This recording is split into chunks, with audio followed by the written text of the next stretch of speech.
Alam niyo ba na ang handshake habang magkadikit ang ilong ay isang tradisyonal na pagbati na makikita sa kulturang Arab, partikular sa Gulf countries, tulad ng Saudi Arabia, United Arab Emirates, Qatar, at iba pang bansang Arabo sa kanlurang Asya.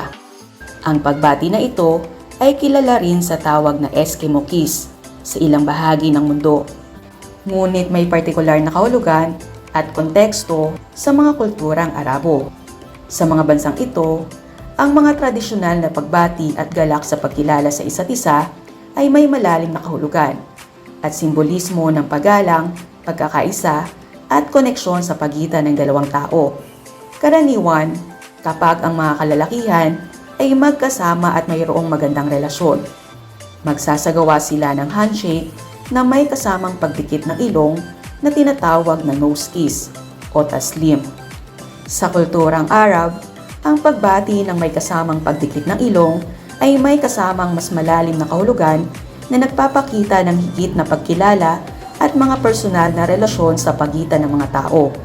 Bagamat maaring hindi pamilyar sa iba, ito ay isang mahalagang tradisyon na nagpapakita ng ugnayan at pagkakaibigan sa mga bansang may mga pamana ng Arab.